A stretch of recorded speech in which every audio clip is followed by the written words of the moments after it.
Yo quiero, hermanos, compartir la palabra y quiero compartir 2 versículos. Esta mañana, cuando estaba yo orando, yo le he pedido a la iglesia que lea el libro de Isaías del capítulo 40 al capítulo 61. Usted puede leer un capítulo diario, 2 capítulos diarios. Lo importante no es cuántos lea, lo importante es que escuches a Dios hablarte. Dios quiere hablarte a través de su palabra. Claro, si tú me dices, hermano, yo estoy leyendo el Evangelio de San Juan, está bien, o otro evangelio, o una epístola, o un histórico, o el Pentateuco, está bien, o sea, pero yo te sugiero. Y esta mañana, mientras estaba yo leyendo la palabra en el capítulo 49, leí un versículo que es muy conocido, pero yo quiero, el Señor ha puesto esto en mi corazón. El día viernes yo estuve comentando un poco de esto y dice la palabra del Señor en el capítulo 49, versículos 24 y 25: ¿Será quitado el botín al valiente? ¿Será rescatado el cautivo de un tirano? Pregunta: ¿será quitado el botín al valiente? ¿Será rescatado el cautivo de un tirano? Pero así dice Jehová: ciertamente el cautivo será rescatado del valiente y el botín será arrebatado al tirano, y tu pleito yo lo defenderé y yo salvaré a tus hijos. Y el otro versículo que quiero compartir está en Segunda de Crónicas 7:14, que es un versículo muy conocido. Dice la palabra del Señor en Segunda de Crónicas 7:14, dice la palabra: si se humillare mi pueblo, sobre el cual mi nombre es invocado, y oraren y buscaren mi rostro y se convirtieren de sus malos caminos. Ser cristiano no es conocer unos cantos. Ser cristiano no es conocer unas citas bíblicas. Según el Señor Jesús en la plática con Nicodemo, ser cristiano es nacer otra vez. Jesús le dijo a Nicodemo: si tú no naces otra vez, tú no puedes ver el reino de los cielos. Y Nicodemo le dijo: ¿cómo puede un hombre siendo viejo volver a entrar en el vientre de su madre y nacer? Y el Señor le dijo: no lo has entendido, Nicodemo. Lo que es nacido de la carne es carne, y lo que es nacido del Espíritu es espíritu. Tienes que volver. Entonces le habló del Espíritu Santo y le dijo: mira, el viento sopla de donde quiere. Lo más reciente que sabe la ciencia del viento, lo más reciente es que con baja presión casi no hay viento, y con alta presión empiezan a soplar del norte el boreal. Es lo único que sabe, pero no sabe en qué dirección está yendo. O sea, tú ves que el aire está corriendo, pero ni lo que está haciendo el viento. Y el Señor le dijo a Nicodemo: así es la obra del Espíritu Santo. Es una obra soberana, es una obra libre. Y tú podrías decir: bueno, pues si es una obra soberana de Dios, pues que Dios me salve, y si me salva, gloria a Dios. Y si no, la primer bienaventuranza es: bienaventurados los pobres en espíritu, dice la palabra, porque de ellos es el reino de Dios. Número 1, tú tienes que saber tu condición, la verdadera condición en la que tú vives, y tú necesitas anhelar tener un corazón diferente, porque la Biblia dice que cuando viene el nuevo nacimiento, Dios quita el corazón de piedra y pone un corazón de carne, y pone su espíritu.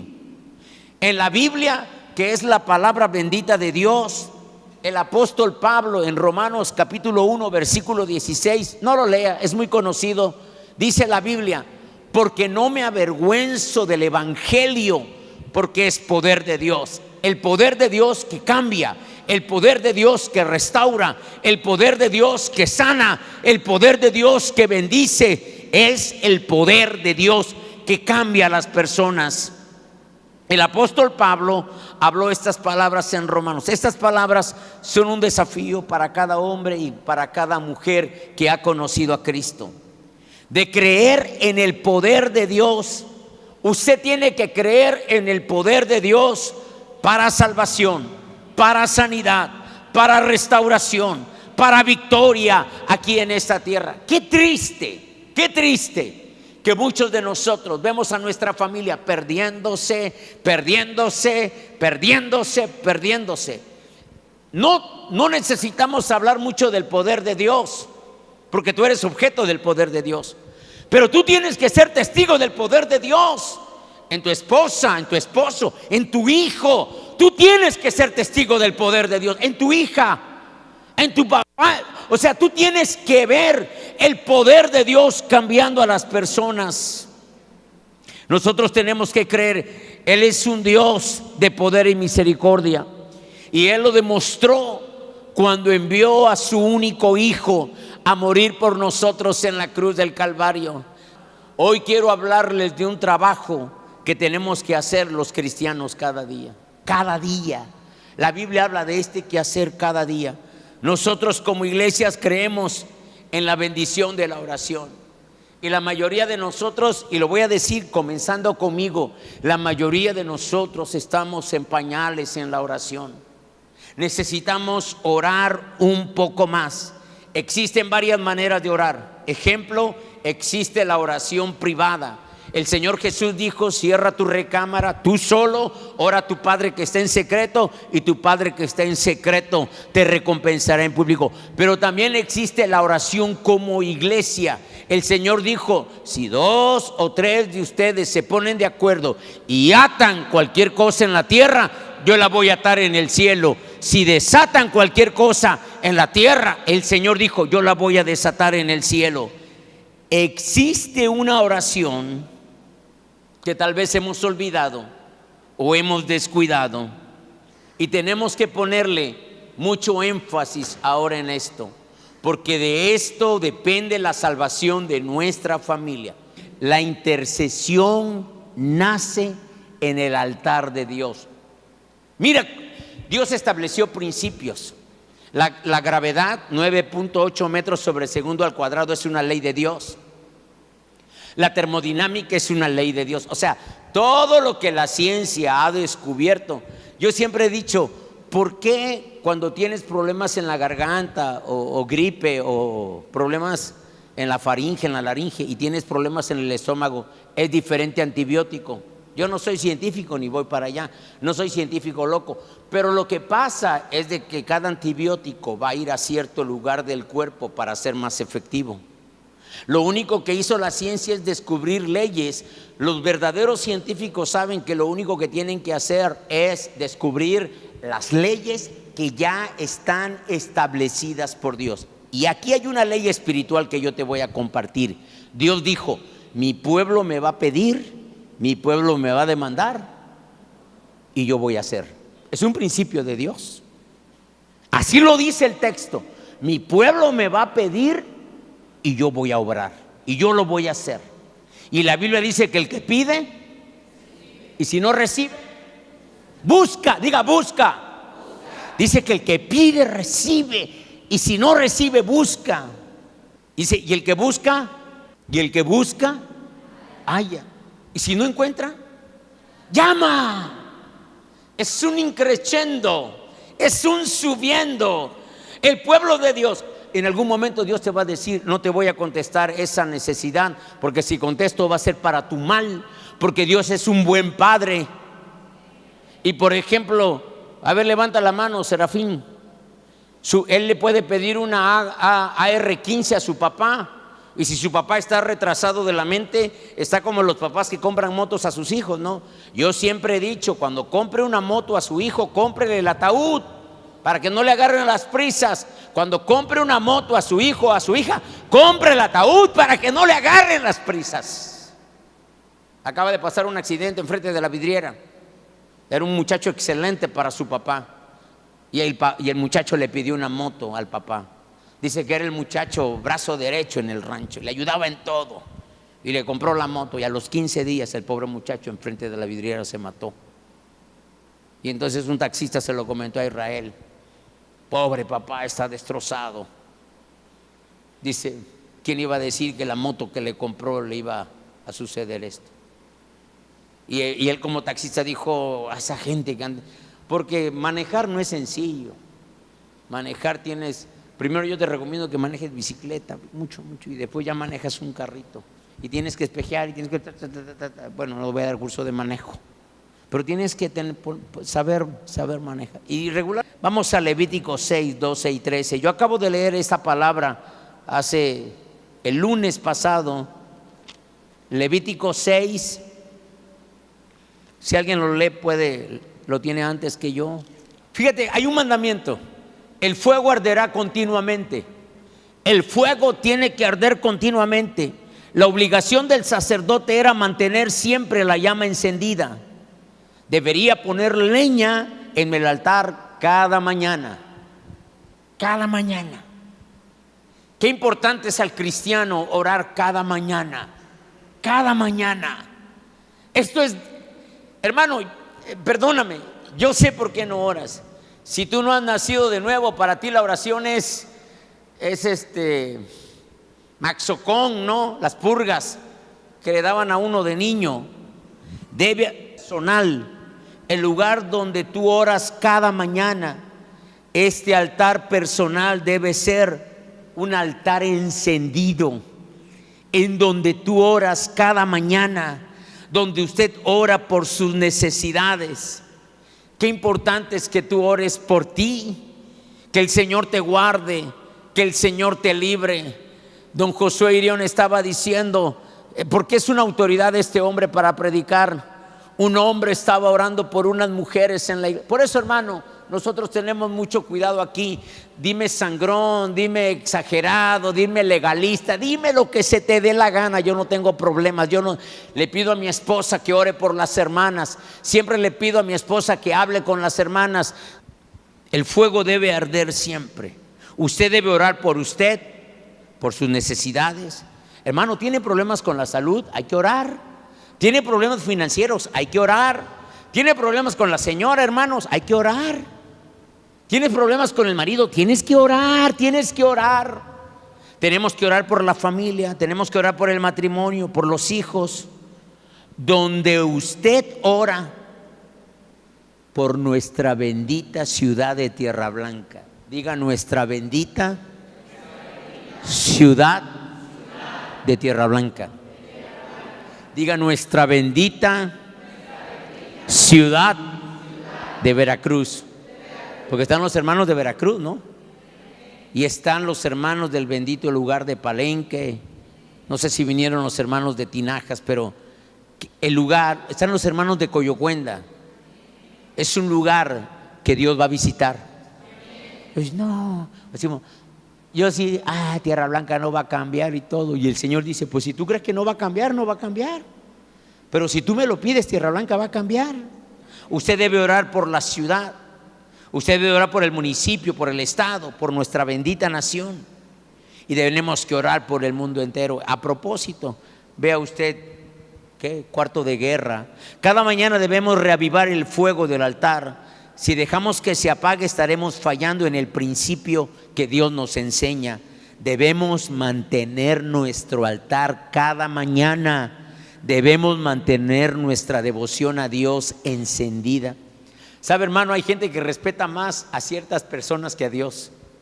Por ejemplo, hay personas aquí que respetan más a un cliente. Por ejemplo, yo me imagino a alguien, por ejemplo, en la librería, que llega una persona que compra mucho y cuando llega el cliente así como que la referencia, no, está bien, trátalo bien, trata bien a tus clientes, trata bien a tu patrón, trata bien a las personas, pero tú tienes que tener entera devoción por Dios, entero respeto por el Señor.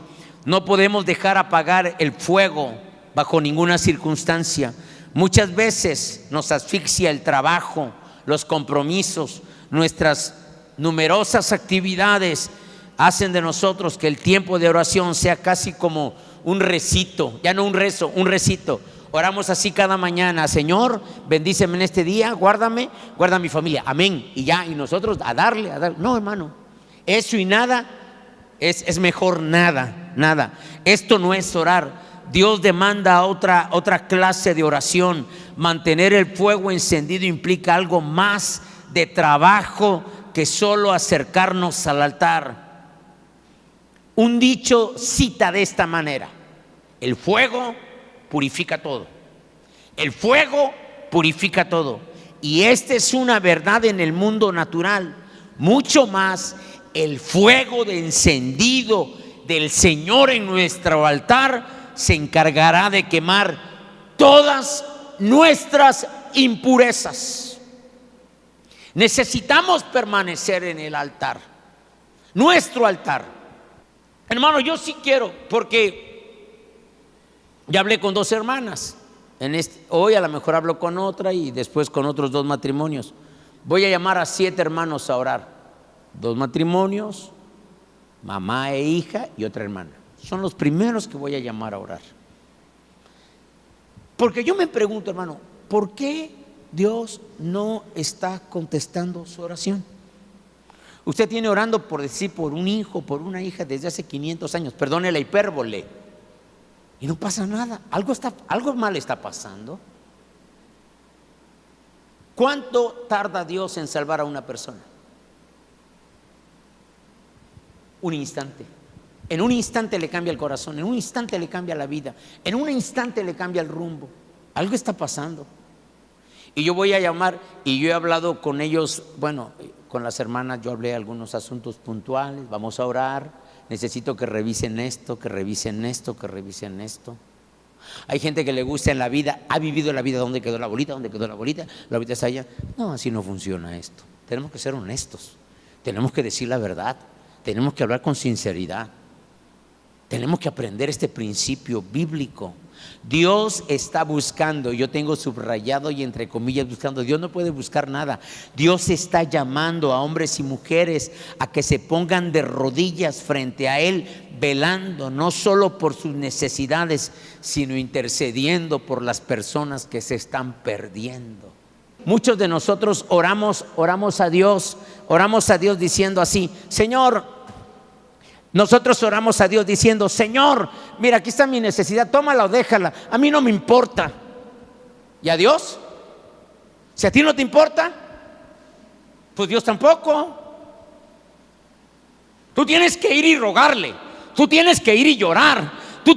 Dice el texto: si se humillare mi pueblo, sobre el cual mi nombre es invocado, y oraren y buscaren mi rostro y se convirtieren de sus... O sea, Dios dice: tienes que hacer esto, tienes que hacer esto y esto, y entonces yo te contesto.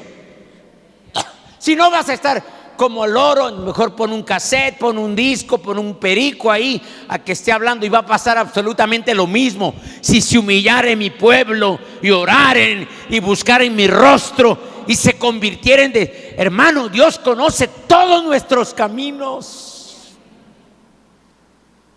Sabe si somos mentirosos, sabe si somos cochinos de mirada, sabe si mentimos, sabe si blasfemamos, si se volvieren de sus malos caminos.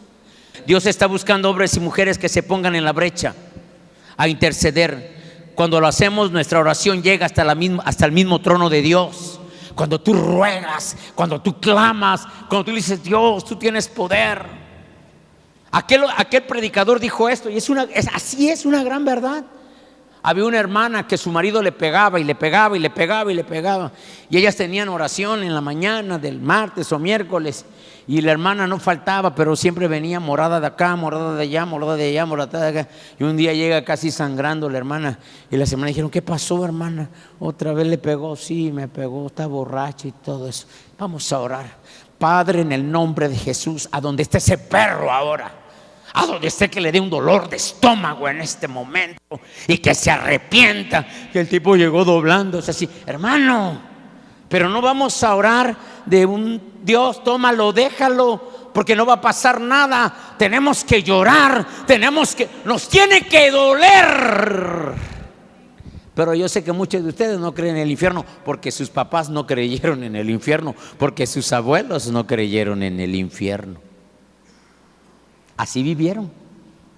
Evangélicos, pentecostales, bautistas, metodistas, nazarenos, ellos no creyeron en el infierno.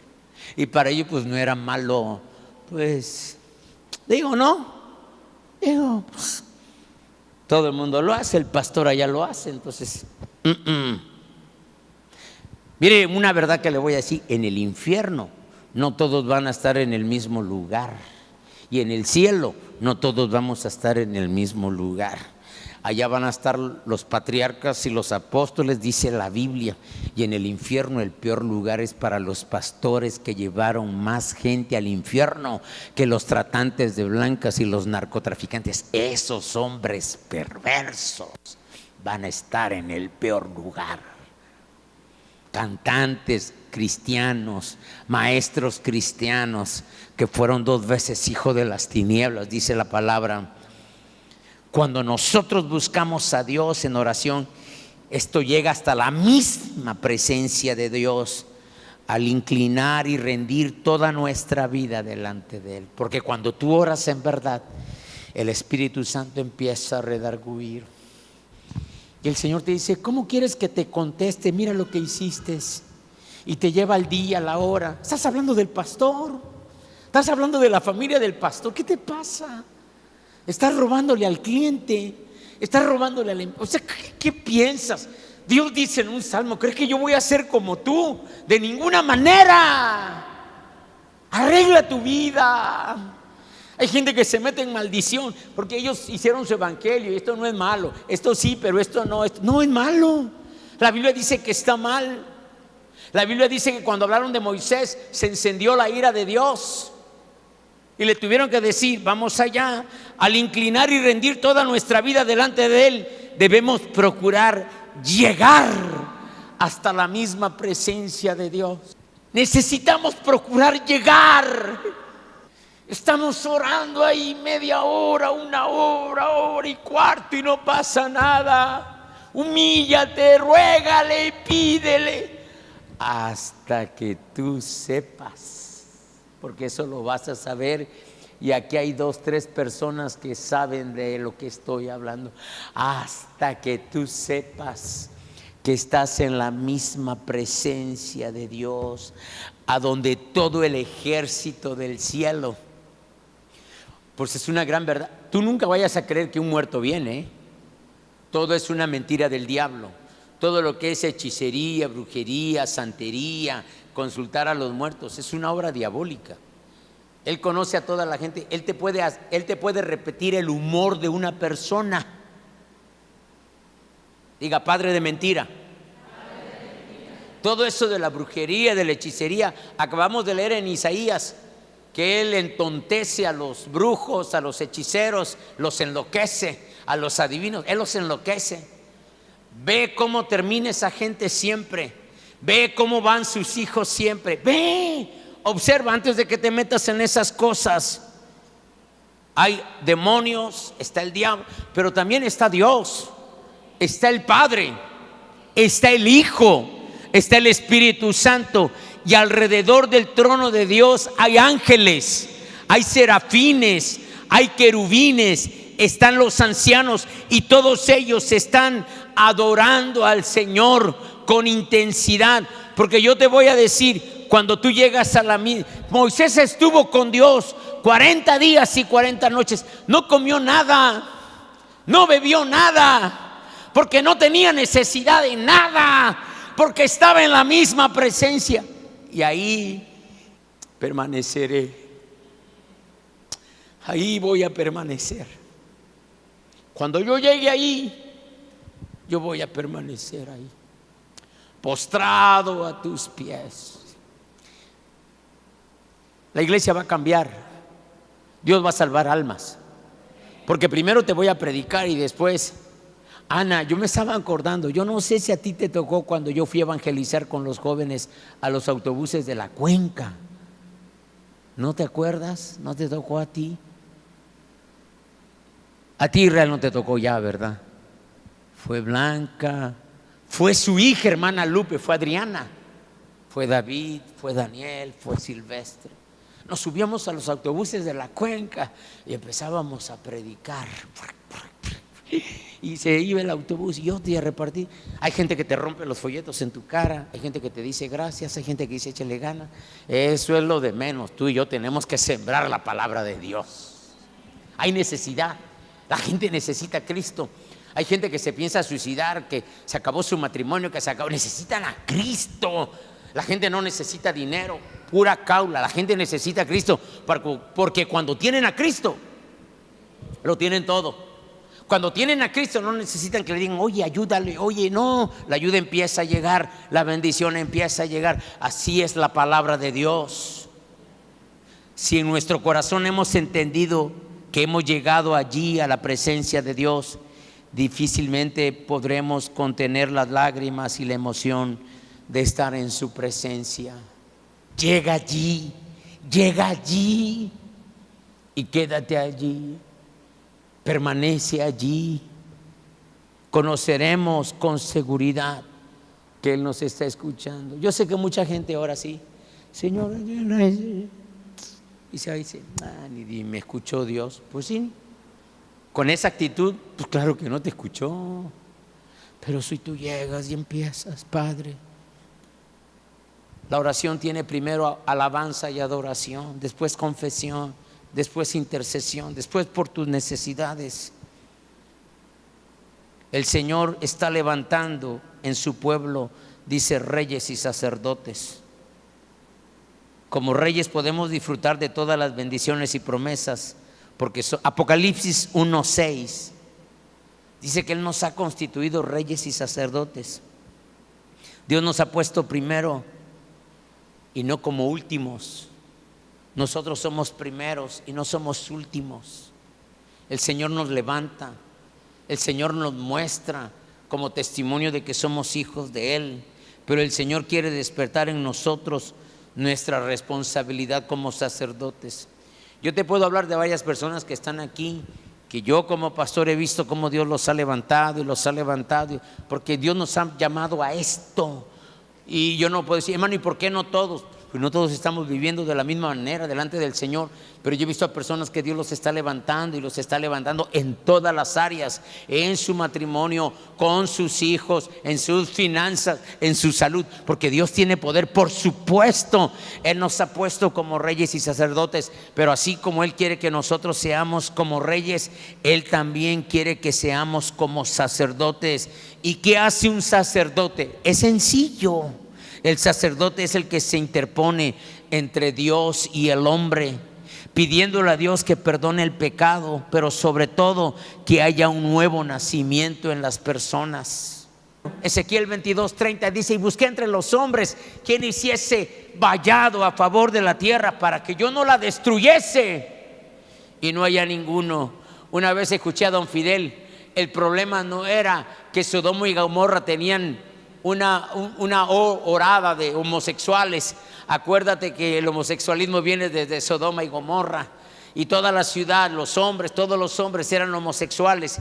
En toda la ciudad de Sodoma y de Gomorra eran homosexuales.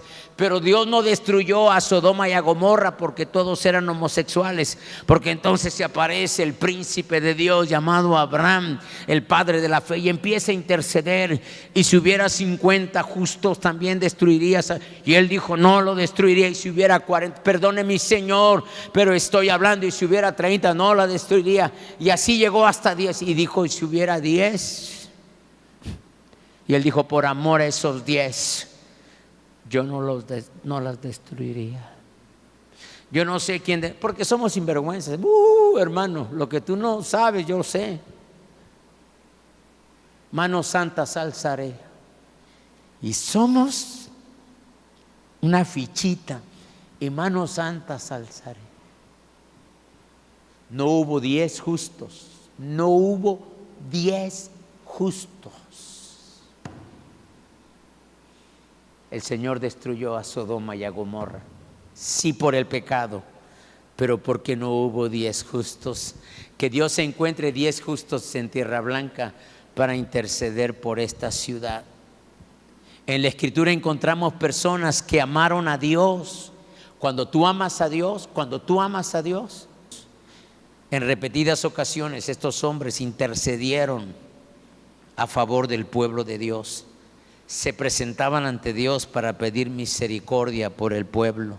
En Éxodo 32, primero Éxodo 5:22, Moisés fue un hombre que siempre estuvo intercediendo.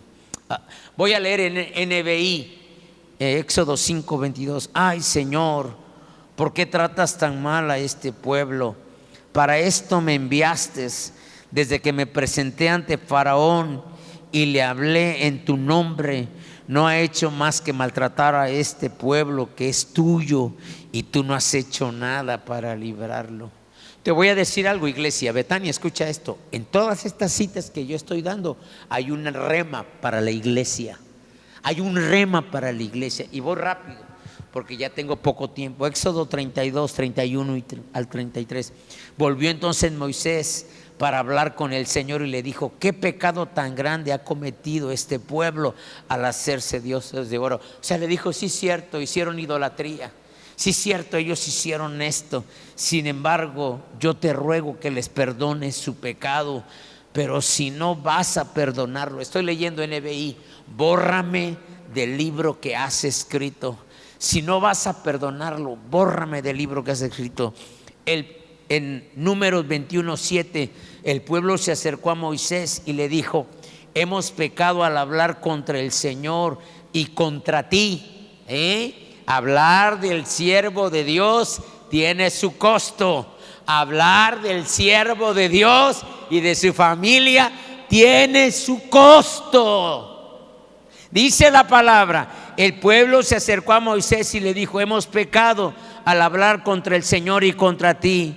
Ruégale al Señor que nos quite estas serpientes. Y entonces Moisés intercedió a favor de ellos. Cuando el pueblo sufre hambre, Moisés clamaba a Dios. Cuando tenía sed, Moisés intercedía delante de Dios. Siempre que los israelitas se veían en aprietos y sufriendo, allí estaba Moisés, cargando con todos los reclamos del pueblo y haciéndose responsable por ello frente a Dios. Daniel fue un fiel sacerdote para Dios.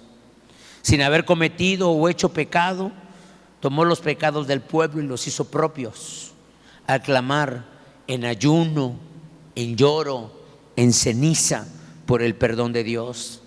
Dice en Daniel capítulo 9, dice entonces, voy a leer en NBI: entonces me puse a orar y dirigí mis súplicas al Señor mi Dios. 9:3. Además de orar, ayuné y me vestí de luto y me senté sobre cenizas. Esta fue la oración y confesión que le hice: Señor, Dios grande y temible, que cumples tu palabra de fidelidad con los que te aman y obedecen tus mandamientos. Que cumples tu palabra con los fieles, con los que te obedecen, no con todos. Que cumples tu palabra con los fieles, con los que te obedecen. Hemos pecado, hemos hecho lo malo, hemos sido malvados y rebeldes, nos hemos apartado de tus mandamientos y de tus leyes. Aparta tu ira, aparta tu ira, tu furor y tu ira de Jerusalén, como corresponde a tu actos de justicia. Ella es tu ciudad y monte santo. Por nuestros pecados y por la iniquidad, leí del 3 al 5 y del 16 al 17. Por nuestros pecados y por la iniquidad de nuestros antepasados, Jerusalén y tu pueblo son puestos en oprobio, objeto de burla de cuantos nos rodean. La gente se burla: y eso que son cristianos, y mira el hijito, y eso que es cristiana, mira el maridito, y eso que es cristiana, mira, le salió homosexual, le salió lesbiana, le salió borracho, le salió drogadicto. Mira, tu pueblo somos objeto de burla de cuantos nos rodean. Y ahora Dios, Señor nuestro, escucha la oración y súplicas que este siervo tuyo haz honra tu nombre y mira con amor a tu santuario que ha quedado desolado. Míranos con misericordia. Si tú estás atado a algo, hoy el Señor puede hacerte libre. Se llama alcohol, se llama droga, se llama odio, se llama amargura. Hay gente que si no se enoja no es productiva, porque dice que no tiene a la adrenalina y tiene que estar airada para ser productiva. Está cautiva del enemigo.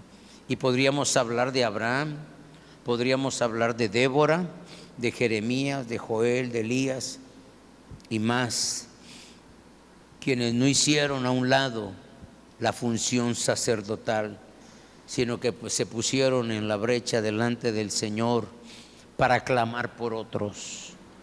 La oración que agrada al Señor. Y yo voy a terminar ya, tengo varias cosas que decirles, pero Susi, en el Evangelio según San Lucas, capítulo 18, del 10 al 14, es una lectura muy conocida para terminar. No, nada más ubíquela, es todo. Subieron dos personas a orar, un fariseo y un publicano. El fariseo vino al frente y empezó a hacer alarde. No, yo soy la octava maravilla, yo diezmo, yo ofrendo. Yo, Señor, ¿por qué no tuviste más hijos como yo? Cuando tú dices yo, el próximo paso es que te vas a caer y te vas a reventar como un sapo. Y el publicano se quedó ahí atrás y se pegaba el pecho. Perdóname, Señor, yo te he ofendido. Te he ofendido de verdad, he pecado contra ti, perdóname, Señor. Yo no sé cuántos de nosotros vamos a decir hoy, perdóname que soy muy obtuso. Ustedes dicen, what? Sabemos así. Tanto para allá y tanto alrededor, pero somos muy obtusos. Y tenemos que decir, Señor, perdona. Tú no puedes orar de manera despreocupada o indiferente por tu familia. Te estoy hablando de tu familia. Ya no te estoy hablando del mundo que se está perdiendo. Tú no puedes orar así. Interceder es derramar nuestra alma con llanto, sabiendo que nada somos delante de Él, como aquel publicano que lo único que podía hacer era llorar, golpearse el pecho y pedir perdón. Si tú crees que no hemos hecho nada, todo esto, te voy a decir lo que esa mañana yo oraba. Esto nos ha puesto en deuda con Él. Solamente porque le debemos más. Te ha dado una casa, le debes más. Te permite un matrimonio, le debes más. Te ha dado un hijo, le debes más. Te ha dado salud, le debes más. Somos deudores. Nada nuestro. Cuando oremos, cuando estemos en intercesión, clamando por perdón y misericordia, tiene que ser una oración intensa y profunda, nacida del corazón, que nazca del corazón. Esa es la oración que recibe respuesta del poder de Dios. Hay oraciones que la Biblia enseña que son vanas repeticiones. Nada más hablan, pero no están diciendo nada porque no nace del corazón. La intercesión profunda solo podremos experimentarla cuando hayamos visto el sufrimiento por el cual estamos pidiendo.